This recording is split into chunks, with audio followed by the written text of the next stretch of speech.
Okay. Okay. Okay. Okay. Okay. Okay. Okay. Okay. Haven't taken a couple of weeks off. Got to remind myself how to do everything. Remember how to do everything? What are we doing exactly? I'm so confused. We're doing this thing called a Thursday night hangout. Are we hanging out or are we out hanging? We're about to rock and roll. That works too, sir. I like how like Twitch was like Alta Confusion went live, even though I'm already on the Alta Confusion live stream. Yeah. Like, thanks, bro. Thanks for the heads up. Could have figured it out myself. I mean, sometimes I worry about my ability to figure things out myself, but every once in a while, Yeah. it happens. All right. So I don't think I've been on since Dragon Con, right? The Thursday before Dragon Con. Yeah, that's what I mean. Like, Yeah. It's been a while. Yeah, it has been a while. So hopefully we remember how to do this. I mean, I ramble, I talk, I prove you wrong. Isn't that really what we do? Sure. Yeah, we'll All go with right, let's do it. that. All right, here we go. Muting Zealeus and starting the show.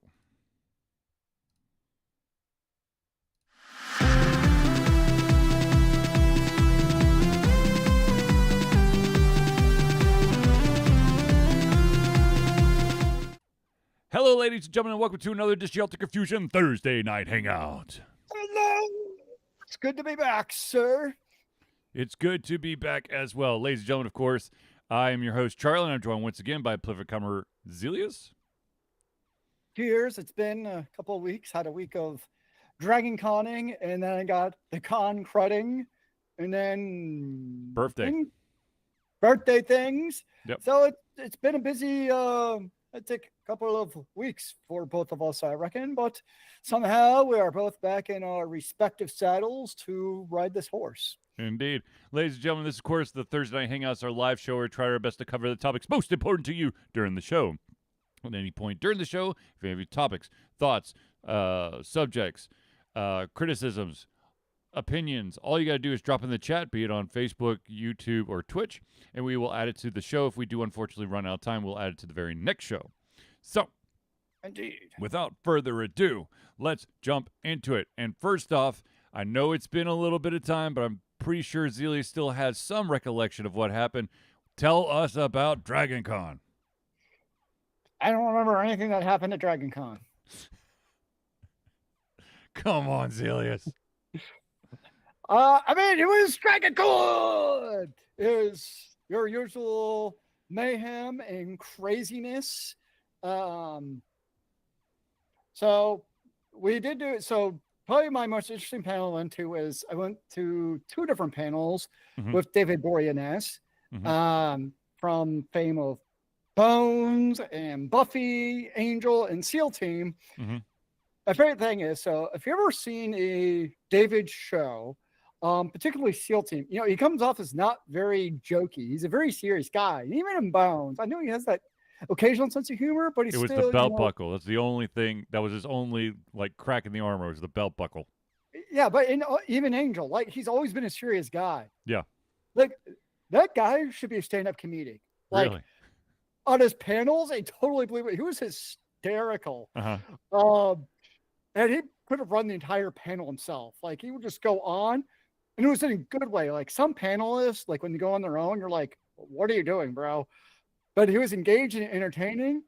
Two things entertained me. One, he curses like a sailor. And at the Bones panel, before the so it was him, it was Deschanel, and then two other actresses whose names I don't remember, but they're obviously in Bones. Before he come on, the moderator's like, "All right, this is a family-friendly show, so please keep it on show. Keep it family friendly." And then David Boreanaz comes out, it's like, "Motherfuckers, you all ready for this?" And it's partway through, you can tell the moderator's like, "Damn it, who is this?" I can't tell this guy to stop. Yeah. And at the very end, David's like, "Dude, this is awesome. Let's keep on going forever." And the panelist is like, "Can't do that." Yeah. So he was wildly entertaining. I thoroughly enjoyed him as a panelist. He was really entertaining to see. So yeah, those because we tried to go to like one or two like panel you actually have to wait a line for, and that's the one we chose was for the Bones one. But yeah, it was Dragon Con. It was good. It's the lines get longer I don't think it's lines get longer. It's people start waiting in lines for like the vendor hall earlier and earlier. So it used to be like you could get there Saturday morning, you'd have to wait in a line. Now the line, like people start coming Thursday afternoon, you have to wait in line. So it's like keeps on getting moved up almost. I know you'd posted a story about it, but there was one artist so the way Dragon Con works is you basically have the artist alley, which is in the basement of the hotels, but then you have the vendor hall, which is 3 floors of like vendor stuff, and then you have the artist pop alley in the top floor of the America's Mart. And part of the agreement you sign, particularly for the artist, I don't know if it's the vendor hall, like selling Sitsuki stuff, but definitely the artist in the pop artist alley, like you have to like submit artwork for, right? And you also sign a contract saying like this is not AI. So come to find out that one of the artists who is in the pop artist alley submitted fake artwork. It was not actually that person's own artwork, and B, the artwork was irrefutably identified as being AI generated. And so they asked him to leave. Apparently he said no. And at that point, because you signed the contract, you're asked to leave, you are now trespassing. And at that point, there's so much police presence at the Dragon Con already, where the police showed up and lent a helping hand in escorting him from the scene. So that was the thing. And I know it's not the first convention where this happened. I know it's a thing at MomoCon. That would have been about 6-7 years ago, I guess now, where a guy was basically taking art and fusing it and then reselling it his own. This guy was just obviously using generative AI to create stuff, is what he was doing. And the other thing I started to see, like in the comments, that it's kind of getting to the gray area where there have been artists who've come in there for years. That like they made art pre-AI, but now you're seeing some of their artwork and you're like, I don't know, this is looking a little bit sketchy, like definitely getting towards the AI-ification. But when they're also artists who's been coming there for years, it's kind of like, so it's definitely a thing in conventions that obviously every convention is going to have to grapple with going forward as far as how that goes. Yeah, so it was good. Got the con crud. I don't know if it was the COVID or flu or cold, but all three probably combined into one. It's a very good possibility. So we're at it was at the Marriott, and this guy, he's doing this like film thing, comes around and basically he wants people with funny hats because they have a tortoise hat, and he films you as you're taking your drinking out of something he's providing. And I'm like, I don't want con crud. No, I'll drink something out of my own bottle. I'm not drinking your own. So we still did it when I drank out of my own bottle. And I got con crud anyways. Didn't really help him, obviously. But yeah, those are good times as always. Already got my tickets for the 2026 Dragon Con because we know we'll be going, and why the heck not? K-pop Demon Hunters was a huge so I drove up from K-pop. We went to the photo shoot. The photo shoot was absolutely ridiculous. Just so many damn people. But the thing I really appreciated was there were some extraordinary, like, unique cosplays. Like, people dressed up as like the demons from the airplane scene. So like they're in it for 30 seconds, and that was their cosplays. People, like, their cosplay was like literally just them as the stamp that Derpy had on their tongue. So it's always fun to me to see you obviously had the Roomies and the Yunhoos, the Derpies and the Susie. Like, you had ones that you expected, but then you see some like really unique takes. Like, okay, I did not expect somebody to do that. And that's always the fun part, when you see the really unique takes on a person's, get up. So I got to ask, was there a memorial for Jino? Oh, yes. So there's this walkway between the Marriott, and I always get the Hilton and the tie it mixed up because we'll start with H's. Mm-hmm. But there's definitely on the Sky Bridge, there's shrines. And the meme is, it's like a meme thing where this is the Shrine of John. I don't know where it's called the Shrine of John, but it's the Shrine of John, where it started. And basically it's the Shrine to FedEx. So there's a shrine there that's been there the last number of years. So it was the natural place to now have a shrine to, yes, Yenhu. So yeah, that was absolutely a thing. I didn't get a picture of it because you're in the Sky Bridge and you're supposed to kind of keep moving, yeah. But yeah, that was 100% there in the Sky Bridge, where it's like the place for shrines, basically. All right. Yeah, and it was definitely that one, and then Clear Obscura, Expedition 33 were the two really popular cosplays. Not surprising. I did the baguette outfit for one of the days where I was actually at the vendor hall, and like the number of vendors who stopped me were like, "What the hell are all you people dressed up as French people for?" And they had no idea like what it was all about, with us all dressed up for the same, kind of French outfit from the show. So that's kind of entertaining. And it makes sense because it's one of those where, like, if you don't see K-pop Demon Hunters, you can see the outfit. And this is me for a lot of animes. Like, I'll see it and like, I never seen it, but I can figure out what you're from. Right. But unless like you've played a pretty fair amount actually of, Expedition 33, you wouldn't know. You challenge the mimes. Yeah. So like, you wouldn't necessarily know what this cosplay is from. Yeah. So I totally get like why people were like, what in the blazes is going on with this? Yeah. When there's so many people from the same thing. Yeah. So it was another year of craziness. Yes. And of course, I say I don't need artwork, and I somehow come on with 2 pieces of artwork because it's just the way it is. Absolutely. There's no other way to do it. Exactly. It's part of the charm. So a lot of things have happened since last time we do our show. I'm sure. So we're going to try our best to cover as many topics as possible. I can't promise that we will, be perfect, but damn it, we're going to try. So the next topic is, and this is, I don't know, it's just me being a nerd, I guess. Wait, there's nerds on the show? I know, craziness. So, there's always people out there who always will do things that you're like, oh, shit, that was actually an interesting idea. So way back in the day, ladies and gentlemen, there was like this really old version of Windows. I mean, there's been several old versions of Windows, and games back then didn't really, they may have had memory leaks, or they may have done some shortcuts to get their games to work quickly. And then if you were to actually try to play the game today, it either will blow up your computer because they basically just tried to max out the CPU.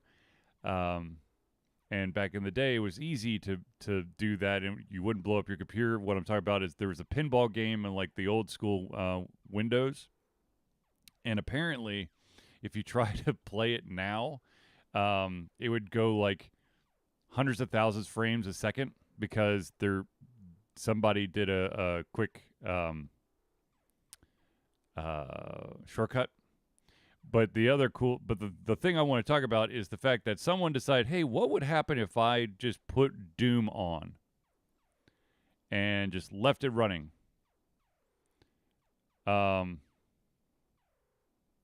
Okay. I will keep talking, and Zealeus will just try to figure out his audio. Hopefully he gets it back.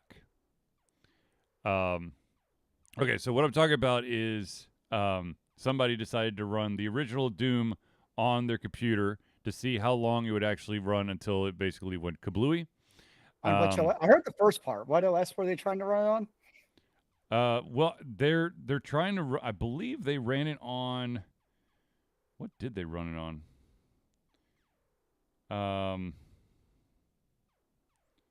Windows 3.1 for workgroups. I'm not exactly. Hold on, let me see here. On an old PDA. Oh, ew, yeah, it's the old meme of like everything can apparently run Doom. Yeah. And so apparently, when running it on the PDA, it took 2.5 years to crash. 2 years? 2.5. That's actually kind of impressive. Not That gonna is lie. that is quite impressive. I mean, it's silly, stupid stuff, but at the same time, somebody actually thought about what would happen if I were to run this, just until it went into the ground. I think I saw where like somebody ran Doom on their lawnmower. I know that Because people have run things on their what do you call it? The smart screen on the refrigerator. I still question why you need a smart screen on a refrigerator, but sure. Sure. Yeah. I mean, You know. maybe it'll tell you like what's inside your fridge, because why open your fridge when you can have a smart screen tell you what's inside your fridge? I don't know, honestly. True. Now, excuse me. Now, speaking of old school, let's talk about there was some retro art. Oh my gosh, let's see if I could talk first. There was a set of retro RPGs that was on the Switch eShop, but mysteriously disappeared. And people are like, but why? Because we want to play them. And it turns out that the Egg Console series, that basically gave you obscure gems of retro PC gaming in Japan, they were actually using MS-DOS in there, and that's not theirs. And apparently, you're not allowed to use stuff that's not yours, and you didn't license it, so it went bye-bye. MS-DOS. Oh dear. Yeah. I guess MS-DOS run Doom. There you go. That's what they didn't do, right? Is they didn't have Doom on it. I remember like playing, I think it was Mind Magic 3 and DOS, and having like the wrong type of RAM or something, or running out of the right type of RAM. So I couldn't play it. Bastards. And of course, if you had a sound card, you had to get like the right IRQ for your Sound Blaster sound card. Yeah, man. And yeah, there were some interesting things at times with the finagle to make games back in the day work. Now they just work, but they're not optimized to run at like 10 FPS. Or hell, you might have to, finagle and mess with a bunch of stuff to make games that from this year work, such as Borderlands 4, which apparently has a nasty glitch issue. I mean, bro, it works. You just need a better graphics card. Apparently, you just had to up the if you customize your GPU's RAM, like how much RAM you can, like, I think it's buffer or something, to like some astronomical number, then it goes away. See, end user problem. And if you've got a console, there's a fix to make that issue go away as well. But the owner of oh my gosh, Gearbox, the gentleman by the name of Randy Pitchford, has decided that he has to voice some things about everyone's disgruntlement over the fact that Borderlands 4 is kind of broken. And what he has come out and said, in a very supportive manner, of course, is if y'all got issues, just get a refund. I mean, if you haven't played more than 2 hours, right? That's true. Because sometimes it takes you more than 2 hours to realize, like, wait, there's actually really issues with this game. From my understanding, it's pretty quick when the graphics issues start really. But at the same time, there's probably going to be people who are like, but I still want to play. Actually, I think.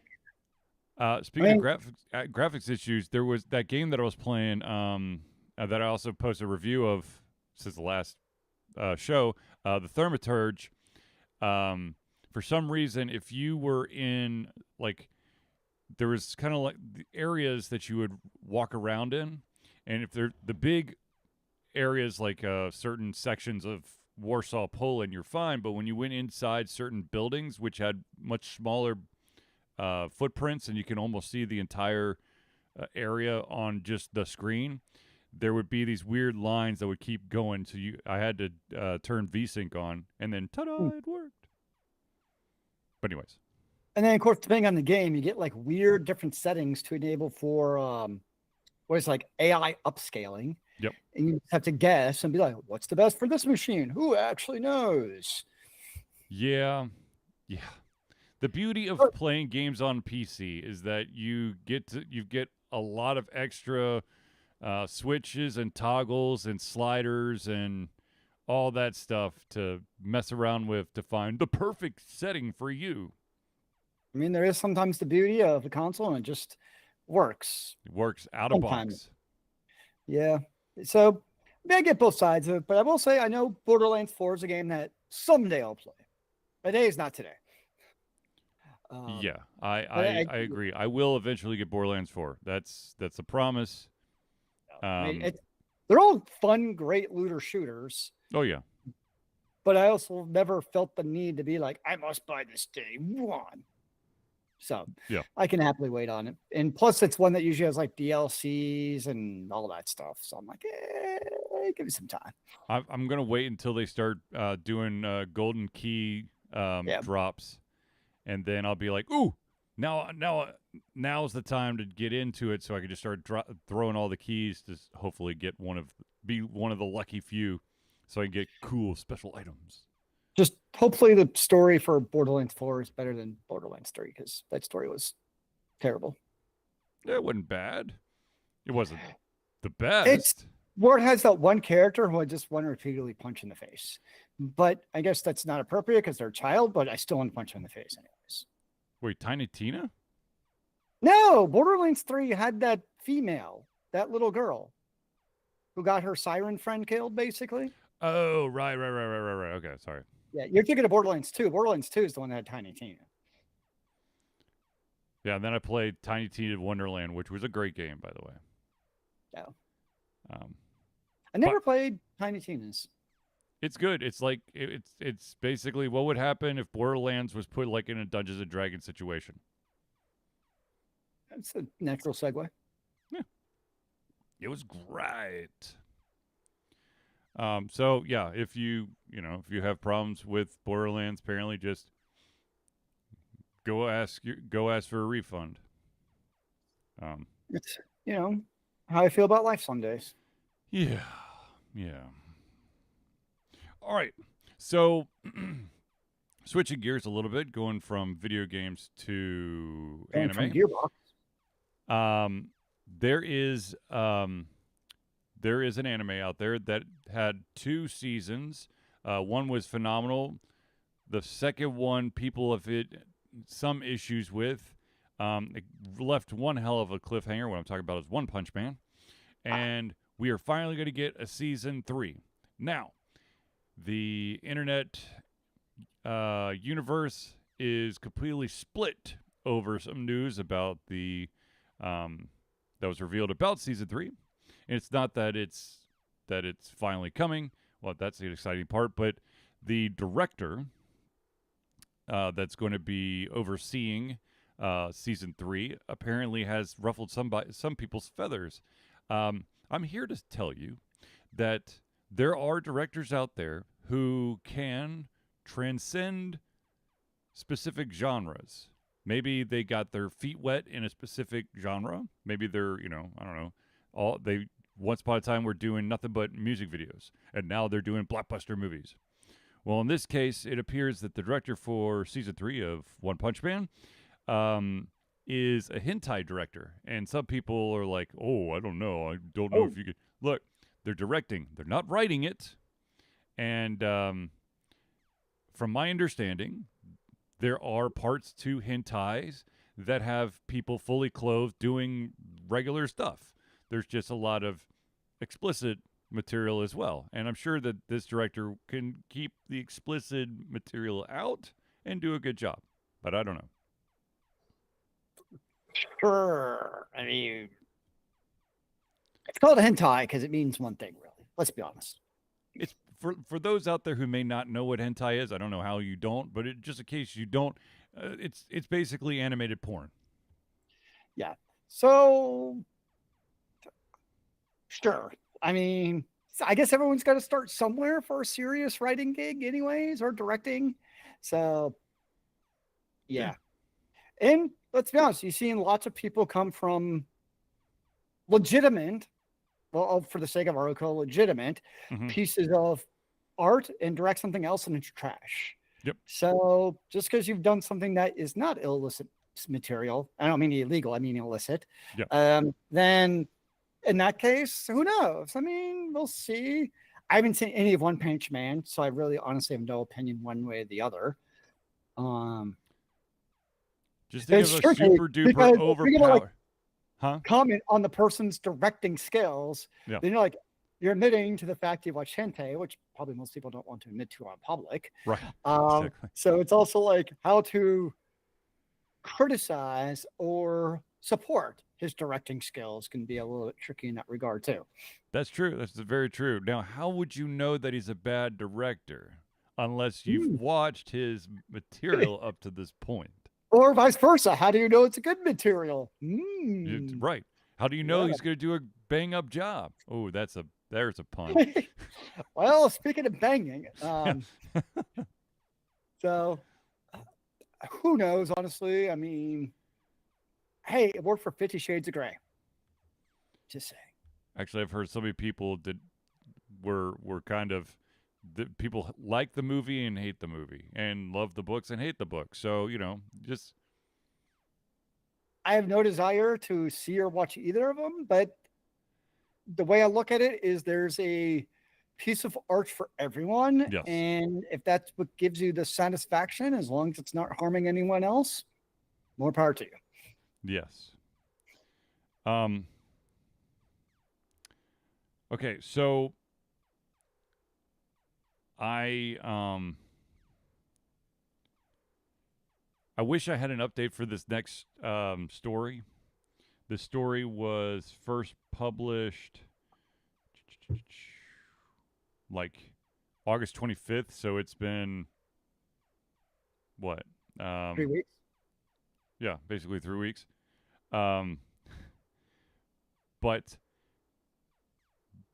back a couple of weeks ago, there was a tabletop RPG that was being run through Kickstarter, and they were running. No, sorry, not Kickstarter. They were running it through backer kit, and it's called Grimwild. A fantasy adventure tabletop RPG inspired by D&D 5e classes and monsters, but built with modern narrative rules that strive for fluid gameplay, creative freedom, and cinematic feel. Now, why am I bringing this up? It's because one of the key components of this game, J.D. Maxwell, the designer of this game, has gone missing. Oh. And no one can find them. And so the game is been put on indefinite hold until he's found. Now, hopefully, I'm fingers crossed he's been found by now. I hope. Oh. Actually, I'm going to Google it right now, just because I'm curious. But let's see here.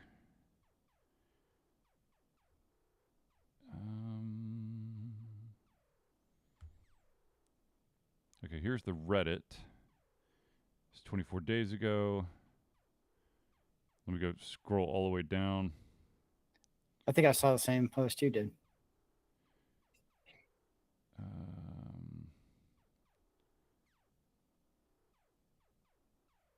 I'm not seeing anything to really say one way or the other. Yeah.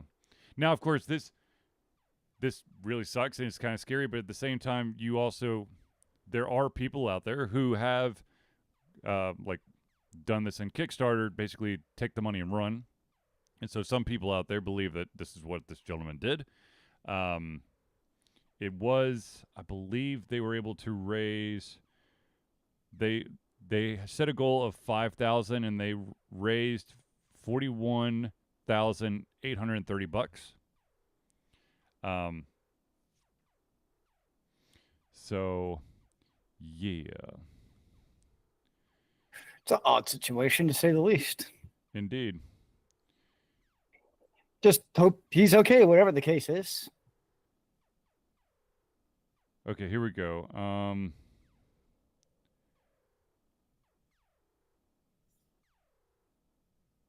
Did you find potential information? Maybe. Maybe. It just went back to the website that it already pulled up.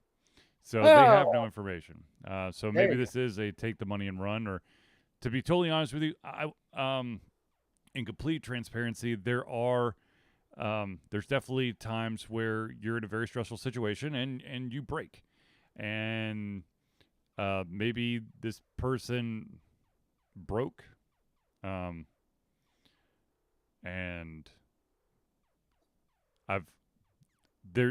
professional athletes there's been some professional athletes out there who've literally gone completely wackadoodle crazy and been found walking down the middle of interstates in just a bathrobe and house shoes.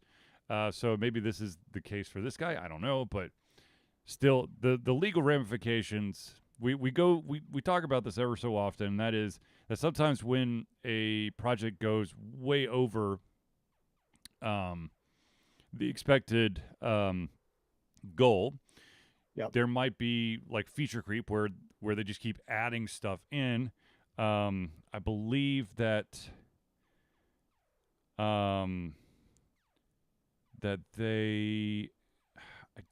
let's see if I can get more information about what there we go, pledge levels. Or no, not pledge levels, because that's just the pledge. Do they have like expanded goals? I don't know. I always will come back to Telltale, not Telltale. What was the name of that game? It ended up being a game called Broken Age, and they had to do it in two things. Kingdoms of Amalur? No. This actually called. I actually kickstarted it.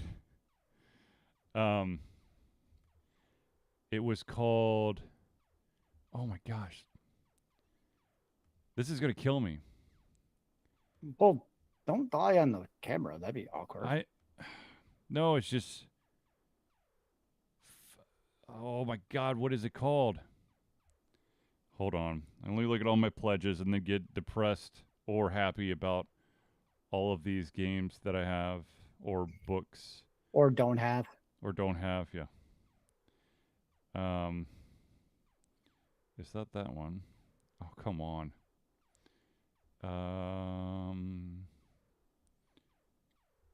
Double Fine Adventures. Oh yeah. They let the feature creep go in like bananas, and they ended up spending all their money without being able to produce a beta, and so they had to cut the game in half. They gave the Kickstart backers the ability to gain the full game once it's completely out, so that you got the first part 1 and part 2 when it finally came out, and they also did a very early access on Steam to try to make up some of the money so that they wouldn't have to shut down because of how poorly they managed their money. Because they had, let me see if I could find. That's their second game. Yes, I bought the second. I backed the second game after knowing how bad they did. The first time around. There it is. Double Fine Adventures ended up with campaign. Of course, whenever I think of feature creep, I think of what game? Star Citizen. Okay, so real quick, they originally Double Fine Adventures had a pledge goal of $400,000. They gained 3.3 million. And Just they a little went bit. through all 3.3 million before producing half the game. That's impressive. Yeah. But yes, we're talking also, if we want to talk about Star Citizen, let's talk about the fact that Chris Roberts, basically the face of Star Citizen, is basically hoping that the Squadron 42 launch will be almost as big an event as Grand Theft Auto 6, and is still targeting 2026 for that release. Now, Zealeus and I both kind of chuckled about that because this game has been in development. Oh boy. Oh God, how long has it been? I'm kind of sad though that like I used to be able to see all of like the shit I could buy, but apparently I have to create an account now. What was it? Like I'm trying to see stuff and it's like create an account to see anything. I'm like, no, wait, can I? Can I see ships? Yes. Let's see here. Star Citizen.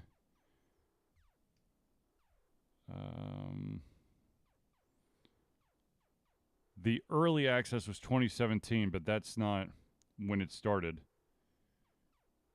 It was, let's see here. The game was announced in 2012. Yeah, 2012. So according to this, they still have, so I can't access this stuff. The most expensive ship is $650 that I could buy right now. What do you think? Should I go get it? No. But I could have a ready to fly A2 Hercules, or sorry, for $750 with a max crew of 6. That's right. I can fly with 6 of my friends. Okay, so let's just start right here real quick. I know we're going off a little bit of tangent on Star Citizen, but we got to because we're going to talk about it. Sure. It was crowdfunded in 2012 with the promised release date of 2014. Now, it is 3/4 of the way through 2025, and they are looking to get a full release of a section of the game. Not the whole game. Let's be abundantly clear. It's not the entire Star Citizen. It's just Squadron 42. Is the entire game ever going to actually release? Hell no. Is it going to be like this case of like Squadron 42, where like they release parts of the game and there's always something else being made years and off? Yes.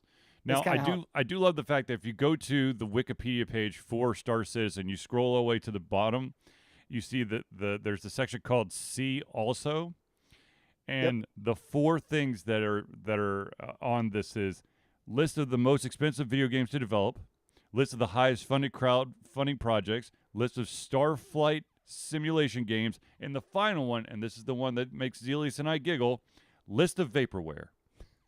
That's pretty funny, actually. I appreciate that. Because let's be honest, this damn thing will never truly be out. Oh, okay. So I lied. What's that? So there's a checkbox for unavailable to purchase. Apparently, there's a ship. And I guess because it's a max crew of 65, that the ship value is $3,000. Oh, good God! Now it's not available to purchase. So I guess it's a concept ship. Who knows? This every single time I hear about this shit, it reminds me of way back in the day. During the reign of Evercrack. Yep. For those of you who don't know what Evercrack is, EverQuest, okay? But everyone called it Evercrack because it was like crack. People would log on and then forget about everything outside. You had individuals who literally played the game nonstop to find rare, unique weapons, and then they would take all the stats for the weapons or whatever, and they would sell them on eBay for real money. and Well, they that's made why a hell of a living off of it. And now, of course, studios have become, I don't know, bastards or smart, depending on how you look at it. And most of the really super rare or unique items are, what do you call it? Bind on pickup. Yeah, because that was World of Warcraft when I played it. It was bind on pickup. But then what you could do is you could sell your accounts. So like when I was playing WoW Vanilla, I could have sold my Warlock at the time for probably a couple $100. Because I spent way too much time in that game. Yeah. But that was also when you had to spend a stupid amount of hours per week playing the game to get the top end gear. And there was also only like one way to level, basically to get the end gear in the game. Right. Whereas now a lot of the MMOs have like multiple treadmills you can take to they kind of get that end gear. It's not just one path. Right.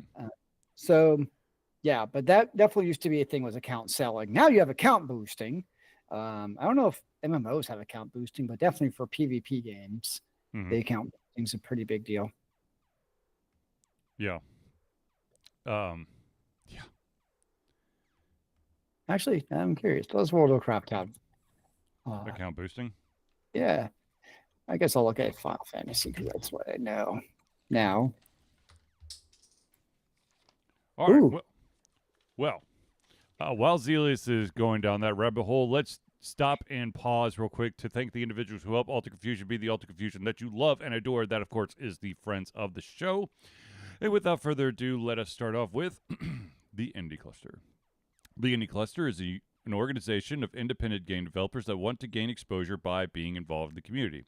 They collectively journey to popular conferences as a traveling booth to help gain attention for their games. They make partnerships in local communities to bring games to the mainstream mindset. They highlight local, unusual, and rare concepts that challenge the paradigm of the common. They also host events to teach kids and minority groups about game development to hopefully one day enter the industry themselves. For more information, go to indiecluster.com. And by the way, Zealeus, was Indie Cluster at DragonCon? If they were, I did not see them. They might have been around. I don't know where they would have been, honestly. I did not see. I was not looking for them, but I did not see them. Yeah, sure. I mean, you don't really have. So like at MomoCon, at other conventions, like you have, specific tables for like non-vendor type of things, promoting, conventions and other things. Yeah. You have a couple of those tables scattered around Dragon Con, but they're almost like in random locations. Right. Just kind of like randomly be like, oh, this is a table for this. Why are you right here? This is odd. Yeah. MomoCon still has a presence in the vendor hall. Yeah. But outside of that, it's just people selling stuff. All right. Okay, moving on. The next one is Noodle Boy Media. Founded in 2015 by Andrew Tran, Noodle Boy Media, previously White Kid 47 Media, is your choice for professional photo shoots and panel recordings at conventions. They pride themselves in providing a high level of professionalism, top-notch experiences, and quality services. If you want more information and to view their full list of services, check out facebook.com/noodleboymedia. The next shout out we got to give is to an individual who helps get all those aches and pains out of your body from a long time sitting in front of your computer or gaming or just life in general. That, of course, is Hero Chiropractic. Hero Chiropractic is a unique healthcare practice set up by Ryan Moore. The company's focus to elevate a patient's experience of freedom, creative expression, and joy. They believe that everyone could be a hero and has incredible heroic potential inside themselves waiting to be unleashed. Hero Chiropractic focuses on mobile chiropractic care in the greater Atlanta area. They are committed to healing clients by creating a plan of action uniquely suited for each person. They make that plan of action as convenient and affordable as possible, and most importantly, suited to your individual needs. For more information, go to herochiropractic.com. Oh, man. Real quick, if you were in the Atlanta area, the Siege Indie Game Festival Saturday. I wish I could, but my kid's got a tennis match. Very important. Very important. Yes. Okay. Moving on to the next one. It is the Music Maestro himself, CrossPad Creative. Need a new logo or want to work on a full branding and content strategy? Or maybe you need music or, oh my gosh, or maybe you need music or audio for your content, just like Alter Confusion. CrossPad Creative offers a whole host of solutions for individuals and small businesses. Just email Josh at crosspadcreative@gmail.com and see what he can do for you. I'm sorry, I would love to have gone to the Indie Game Festival. And the final shout out we got to give is to Agile Axiom. By day, X leads both the development team and system administration team working with satellites at NASA's Goddard campus. But while not in meetings and many times during, he is the Agile evangelist, Agile X, championing the philosophy of Agile and trying to make the world a better place for software developers, testers, system admins, and software projects the world over. Decades of experience in software development and leading Agile teams are brought to bear against evil processes, inefficient work, and bad habits. For more information, go to agileaxiom.com. I really do. I like it's this whole year has been killing me for not being able to do like conventions and other events because Hurricane Helene's long fingernails dug into my back and my wallet. And if you know, we've already talked about this before, but I'm still really pissed that I lost the ability to go to one last Chattacon. They did 50 years and then they're done. Would have really liked to go. There is a chance that I may just be a attendee at MomoCon 2026 for half a second, maybe a day or two. I don't think I'd be. To be totally honest with you, COVID absolutely wrecked me. I can't deal with that big of a convention, and my main focus at MomoCon and all these conventions is to give indie creators the ability to sit down and talk about their thing. And it is so freaking loud at MomoCon. And yes, we have condenser mics just like this one.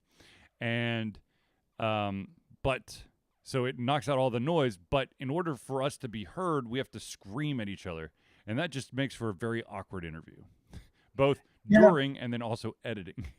So yeah, noise was definitely a thing, 100%. Yeah, so chances are, if I do a convention, my first convention will probably be in 2026, and there's a very good chance it might be the week after MomoCon. I might try to do Con Carolina again. Oh, I'm still trying to work out the details, but that may be the convention that Alter Confusion gets their feet wet at for 2026. Now that Chattacon is gone. Because I was 100% in for Chattacon. Yeah. And then I'm 100% out because it's not there. Okay. Anyways, ladies and gentlemen, I know that all of you are dying to know, how do I become a friend of the show of Alter Confusion? Well, I will tell you, because it's quite simple. Ladies and gentlemen, Alter Confusion survives on the love and support of fans like you, and so we have a Patreon page. Patreon lets you, the fans, lovers, haters, demigods, interdimensional beings, gods, demons, aliens, mummies, werewolves, vampires, swamp creatures, supporters, and more, to become active participants in the work we love through a monthly membership. This gives you access to exclusive content, community, and insight into our creative process. In exchange, we gain a bit more freedom to do our best work and the stability we need to build an even stronger creative career. We currently have 2 tiers. We have the $1 tier that's $1 a month or $12 a year. What that gets you is early access to all of our playthroughs, which, by the way, the first chapter of the Telltale Walking Dead game is about to go live, which means for everyone who's not a Patreon or patron, you will have access to the playthrough of the game The Abandoned Planet. And then we also have the $5 tier. That's $5 a month or $60 a year. What that gets you is everything at the $1 tier, but also your name or organization added to the Friends of the Show section of every single Thursday night hangout. So if you want to become a patron of Alter Confusion, go to Patreon. That's patreon.com/Altered Confusion. Now, real quick, before I forget, because it's been a while, ladies and gentlemen, I do want to tell you and remind you that you too can have sweet ass swag from Alter Confusion, be it the wonderful hat, or perhaps you're looking for the vinyl sticker, or perhaps the coffee cup. Although the coffee cup will look a little bit different than this one because this was the original design and it's been tweaked. Or maybe you're interested in the brand new Ultra Confusion beanie, which I have right here for you, ladies and gentlemen. Very nice. And it fits well and is quite warm. All you got to do is go to alteredconfusion.tv/merch, and you can check out all those items plus the animal food bowl, the notebook, and the Altered Confusion socks, which my wife still refuses to allow me to buy for myself. So, but they're so cool. But you need them all. It's like a Pokemon. Gotta catch them all. I know. Gotta catch them all, baby. Anyways, so if you want that, go to alteredconfusion.tv/merch. All right. I know I did this in a slightly different order, but I do also want to do a shout out that we are once again, ladies and gentlemen, for the 14th year straight, we are fundraising for Extra Life. Extra Life is gamers doing what they do best, game, to help sick and injured children at their chosen Children's Miracle Network hospital.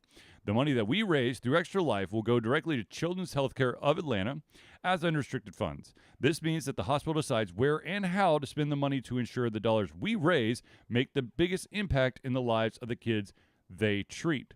So if you have the capacity to donate, please go to extra-life.org and search for Altered Confusion. Yeah. And seriously, we're like a month and a half away now, and I'm starting to build up a backlog of games that hopefully I could get through. Isn't there always a backlog of games to play? Isn't that just the way of life? Yeah, this is true. But I will probably have to crack open some FTL because that always seems to go into the equation at some point. I'll probably do a ton of Hades 2, some Slay the Spire, some oldies but goodies. What's another one that I end up playing like all the time during the FTL's a go-to. Yeah, FTL is definitely a go-to. I feel like there's another game that I usually break out, but I don't remember off the top of my head. I'm sure that when it comes the day, I'll be like, oh yeah, that's right, I played this game a shit ton every single. It's on my list. I see it. It's there. It's ready. There it is. Anyways, okay.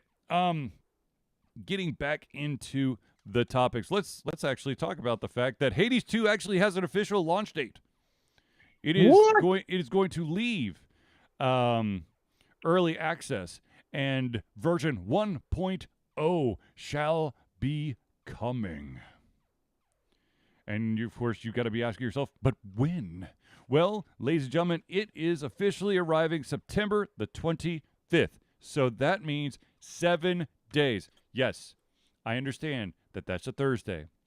You could take a small hour and 15-minute break from your Hades 2 game-a-thon to chill, take a breath, have some fun with the Thursday Night Hangout guys, and then jump right back into Hades 2. Because that's probably what I'm going to be doing. I could be playing right here, and you wouldn't even be able to see me. This is true. Well, depending on how zoned out you become, I think I'll figure it out. Or how loud I start clacking my keyboard and mouse. That too. God damn it, stop killing me. Oh, sorry. Come on, Aphrodite. Come on, Aphrodite. Anyway. I mean, come on, no, it's confusion. Yeah, exactly. Whoops. Where Aphrodite? Who said Aphrodite? No one said Aphrodite. I'm just dreaming of her at all times. Anyways, but yeah, I mean, this is. Have you enjoyed Hades 2? Because I know you have. I know it's So I've taken a little bit of a break. It's been a bit since I last played Hades 2, so I'm gonna have to like relearn all the stuff, and I think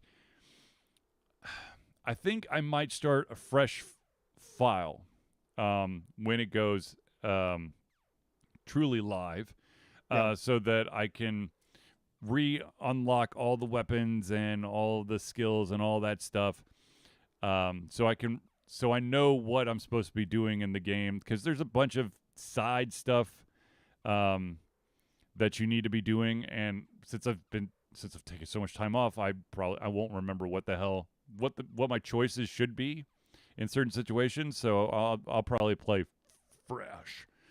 But I'm seriously looking forward to it. I loved the original Hades, and Hades 2 is going to be awesome.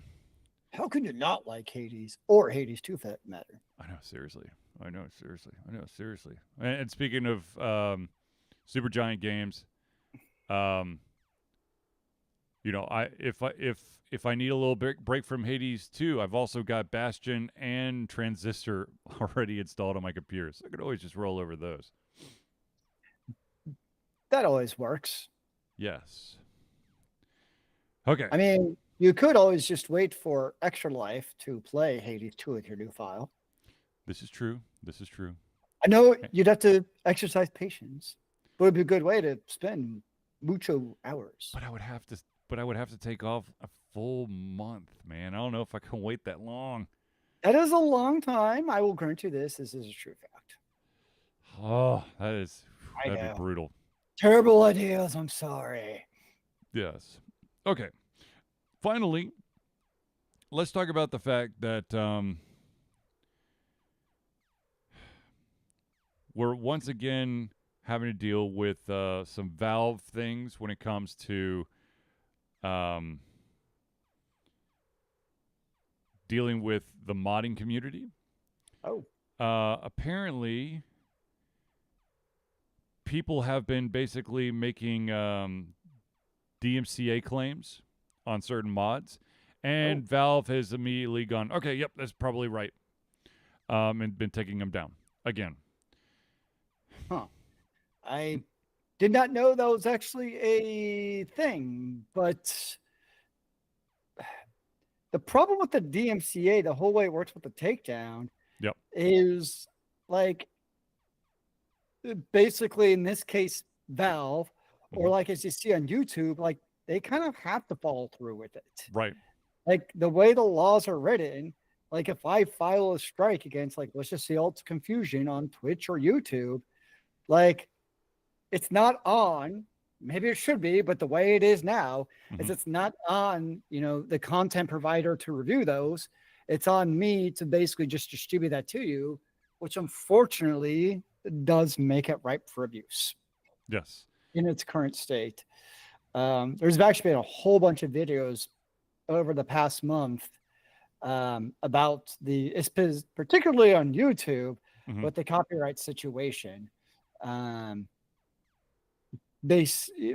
With especially like interviewers and reactors, basically where they're using the videos in legitimate ways, but then they're constantly being hit with takedown notice. Right, because technically they're showcasing IP that's not theirs. I mean, technically, yes, but it's still perfectly valid, even given the laws. But regardless of whether or not it's valid, it's kind of like suing somebody, right? Right. You can submit a takedown or sue somebody for any reason you want. The problem is it's then on the defendant to basically say, no, it's not. And then it can become a whole thing. So, yeah.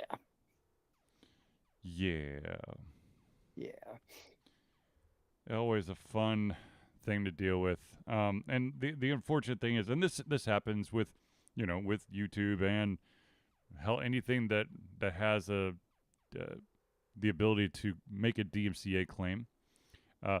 Alter Confusion has had, we've had individuals try to hit us with copyright strikes on like Facebook on the Thursday Night Hangout for audio that we don't own. And here's a fun fact for everyone out there. Alter Confusion Thursday Night Hangout, it's my voice and Zealeus's voice and music that we have permission to play. So from CrossPad Creative.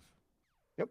So there is no way that we can hit a strike. Now, back way back in the the early days of Thursday Hangout, I think we might have shown like a couple gaming trailers.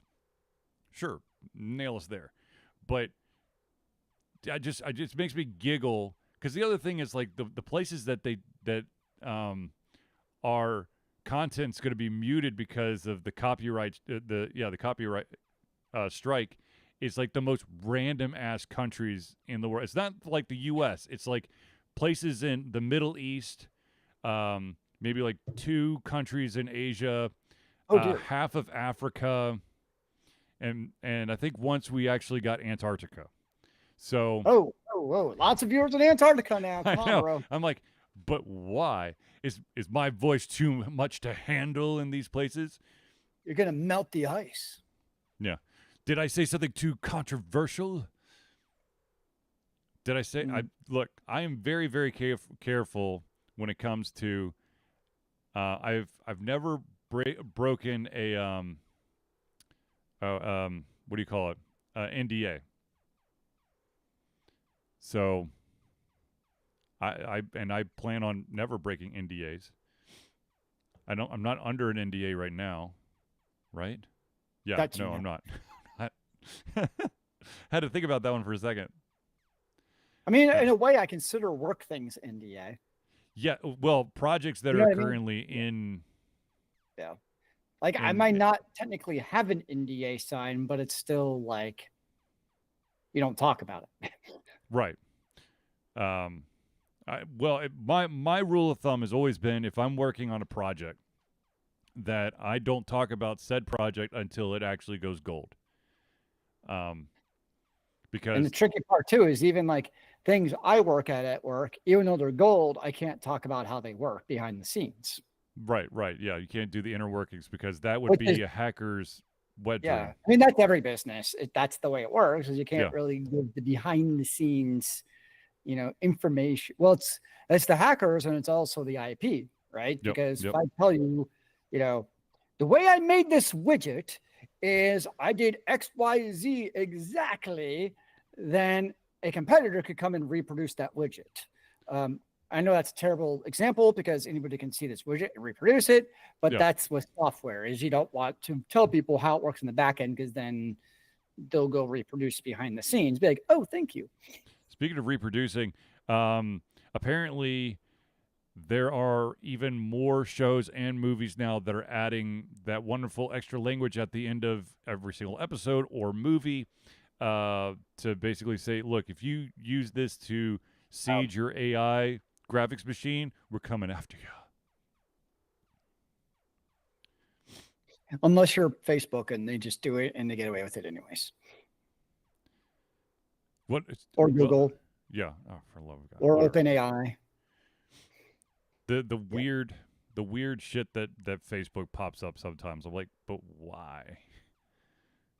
Yeah, I know I mentioned before, but the thing I hate about those is I no longer literally know what's true and false. Like, this movie's coming out in 2026.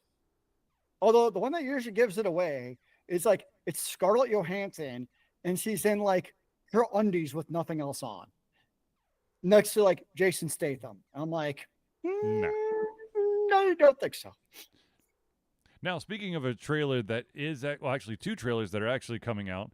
One being the Super Mario Brothers movie sequel, which is called Super Mario Galaxy movie. Yep. They've done a teaser trailer for that. And also, I for sure thought this was AI, but apparently this shit is real. And that is that Jack Black and Paul Rudd are coming together to make a Anaconda remake. And you've got to see the trailer. And it is exactly what I thought those 2 guys together making an Anaconda remake would be like. Because it's literally... It's like 2 guys who are like, let's make a movie. And the characters like, let's make a movie. And they're like, oh, we'll make it about Anaconda, a huge snake. And then go from there. Sure. It's, I was like, this can't be real. This really cannot be real. And no, it's real. And the other one and this one is just for, I guess, parents out there. There is a book out there, a picture book called The Pout Pout Fish. And apparently, that shit is being made into a movie. I don't know how, but it is. And I can't tell you how many times I read that dang book. I had memorized it at one point because I had to read it to my kids so often. So are you going to memorize the movie now when it comes out? Heck no. I've only got enough space for K-pop Demon Hunter up here, my friend. Yeah, let's go. Speaking of which, I know random tangent here, but that that soundtrack. Yeah. I was at a sports bar last night, and 3 of their songs from K-pop Demon Hunter came on the jukebox, and that meant that individuals at the bar actually selected them to play. Did you sing along? I may have mumbled along to Golden. Not There you gonna go. lie. Yeah, it's quality But the stuff. other one, but when Soda Pop came on, I just shook my head and then my shoulders a little. You should have shown your abs to represent the song. Oh God, I wish I had Abby's abs. I don't think my body works like that. One way to get it going, man. Come on. You gotta try to emulate Yeah. Soda Pop. That should be your goal for 2027. To have a body like Abby? No, thank you. Why? I'm giving you 2 years. That's why I picked 2027. I've got other stuff to do. I don't have. No, thank you. Fair enough. Okay, so Zealeus, what have you been playing? PoE 2, Path of Exile 2 has been my game right now. So new league came out, so I've been, hacking, slashing, and blowing things up, and it's great and fantastic and very cathartic to just obliterate things on the screen. Yes, it is cathartic. The game that I've been putting a shit ton of time in has been a game called Overlooting. I don't even know how it got on my radar. I've heard of it. I actually saw it on not my wish list, but the curated thing where it suggested. I saw it. I'm like, yeah, it's an RPG where it's roguelike. You eventually have 3 characters that you can choose from, and if you increase the difficulty and beat basically you got to get through 3 sections, so beat the 3 big bosses, and it's not always the same 3 bosses, and through your levels of difficulty, and it will open up more options and all that stuff, and you can have weapons. You can the cool thing is that you have basically 2 hands, of course, and you don't have to do shield in one hand and sword in the other, or staff or whatever. You could dual wield, and you could dual wield. My favorite thing is you could dual wield 2-handed weapons. So you can have basically a scythe in one hand, and well, actually you have a scythe in the other hand as well. Nice. And they have like these it's like class attributes for all the weapons, and if you get enough of like a collection of, let's say, I think it's rogue, and it's not thief in this game, it's rogue. If you get enough rogue items on your body, because it's boots, body, head, necklace, ring, and 2 weapons, you can gain bonuses. And after you beat the first boss and the second boss, you can like customize your character to give you free points in 2 of the different classes, so you don't have to have all of the gear, because like a lot of them are like, if you have 6 things of rogue, which is really fucking hard because it's all random loot. Yeah. And of course the quality of the loot increases as you play, or as you go through the game. But I really like that game. I unlocked the 3rd character and beat it with the 3rd character, but I had it on like the normal mode. I didn't ramp it up because I'm not a masochist. I didn't want to die, but I have beaten it. I think there's a total of 6 difficulties, and I've gone up to the basically halfway. Nice. So I've been playing that, and then I've been recently I picked up, there was a game through Amazon Prime called After Image, which is a Metrovania type game, and I have been getting like lost in that because, once again, lots of killing. Although I have no idea what the story is. I know that I need to get through all, if you look at the map, it screams like a Metroid or a Castlevania, just because of all the weird sections that are color coded, and you can go through these trees at certain points that basically it's basically your teleport or your warp or whatever. So, and I'm slowly gaining new abilities, huh? Your story is to kill things. That's sometimes all you need. Well, I'm trying to find some mage that has a cape with a triangle on the back, but that's about all I know.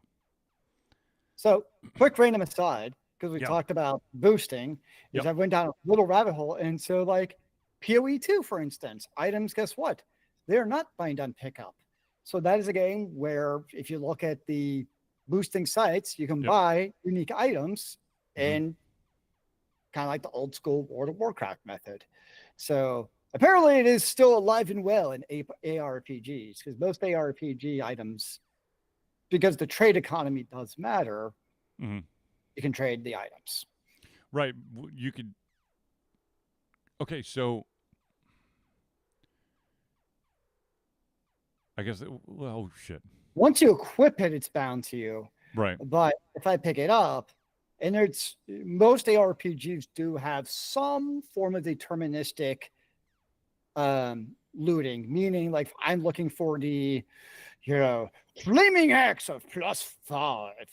I can do widget ABC to not guarantee it, but to at least increase my chance of that dropping on my next boss run is a pretty common method.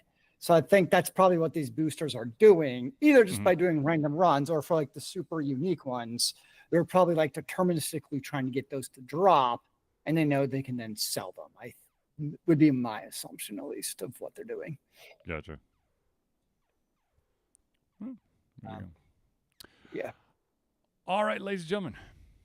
I think that we have reached the end of our show, unfortunately. But I do want to thank everyone for tuning into the Ultra Fusion Thursday Night Hangout. For myself, Charlie, and Zealeus, it's been a pleasure getting ready to come our heads, our mouths, and of course, our hearts. We'll be back next Thursday. Yes, I know it is Hades 2 launch day, but we will be back next Thursday for another Ultra Confusion Thursday Night Hangout. Remember, kids, keep on gaming in the free world. Amen to that, brother.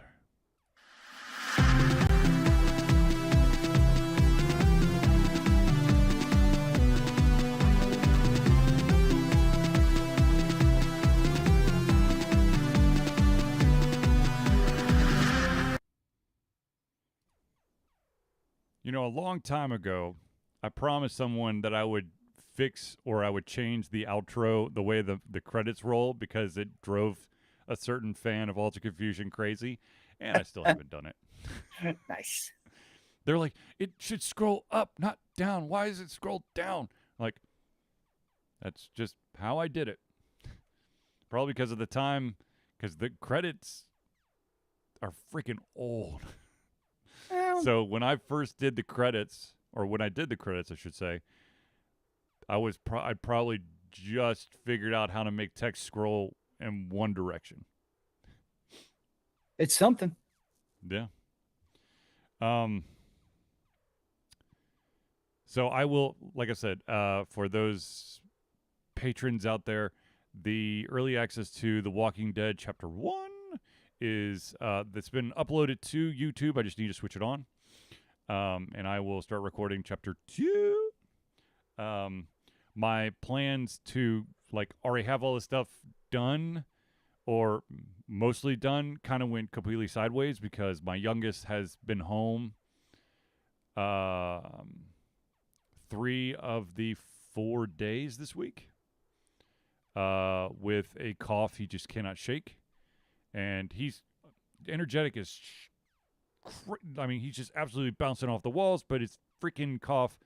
The teachers won't let him stay at school. So, yeah. Fun times. Always a fun time. But anyways, ladies and gentlemen, thank you for tuning in, and I will talk to Zealeus off air.